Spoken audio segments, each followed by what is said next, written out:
చంద్రబాబు నాయుడికి హడావిడిగా ఈరోజు ఏఆర్టీని సవరించి అడిషనల్ రిటైల్ ఎక్సైజ్ ట్యాక్స్ ఏదైతే ఉందో దాన్ని సవరించి నిన్న ఉత్తర్వులు చేశాడు. ఉత్తర్వులు చేసి దాదాపుగా అన్ని బ్రాండ్లకు సంబంధించి 10 నుంచి 20% వరకు పెరిగాయి. దీనివల్ల ఏమైంది? చంద్రబాబు ఉండవల్లి నివాసానికి వేల కోట్ల రూపాయలు మద్యం ఏరులై పారుతుంది.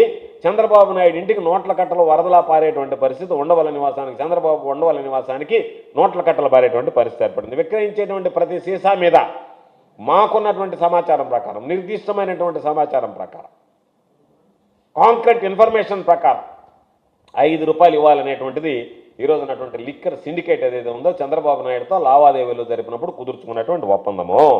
దానిలో భాగంగానే ఈరోజు కరకట్ట బంగ్లాకు సంబంధించి ఎంత వస్తుందనేటువంటిది లెక్క వేసి దాంట్లో ఈ మార్జిన్ పెంచడంలో కూడా చంద్రబాబు నాయుడు మార్క్ దోపిడీ కనపడుతుంది.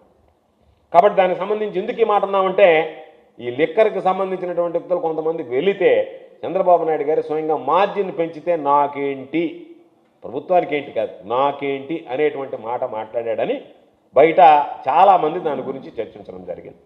దాన్ని సూటిగానే అడిగాడు అనేటువంటిది మేము మాట్లాడడం కాదు, సొంత పార్టీ తెలుగుదేశం పార్టీకి సంబంధించినటువంటి నాయకులే చంద్రబాబు నాయుడు గారిని కొంతమంది మద్యం వ్యాపారులకు సిండికేట్ వెళ్ళి అడిగితే పెంచితే వచ్చేది ఏంటి, నాకేంటి లాభం అన్నట్టుగా అడిగాడయ్యా. దాన్ని మీరు పూర్తిగా లోతుగా పరిశీలించి తీసుకుని వెళ్ళి దాని మీద ఏ నిర్ణయం తీసుకోవాలనేటువంటి దాని మీద మీరు ఆలోచన చేయండి అని చెప్పి తీసుకువెళ్ళినటువంటి కొంతమంది తెలుగుదేశం పార్టీ నాయకులు బయట కూడా బాహాటంగా మాట్లాడడం జరిగింది. దాంతో మద్యం సిండికేట్లకి దాని వెనక చంద్రబాబు నాయుడు ఆంతర్యం అర్థమైంది కాబట్టి ఆ డీల్ అది క్లిక్ అయింది. దానిలో భాగంగా ఈరోజు దాదాపుగా 14% వాళ్ళకి మేము కమిషన్ పెంచుతాము అని చెప్పి ఈరోజు దానికి ఉత్తర్వులు ఇవ్వడం, దానికి క్యాబినెట్లో కూడా, ఎందుకంటే నేను ఒక్కడే కాదు ఈ స్కామ్లో అందరూ భాగస్వాములు కావాలి కాబట్టి మంత్రులు కూడా భాగస్వాములు చేస్తే బాగుంటుందని చెప్పి ఈ స్కామ్లో పాపం మంత్రులు కూడా భాగస్వామ్యం చేయాలనుకున్నాడేమో, క్యాబినెట్ కూడా ఆమోదం పొందారు.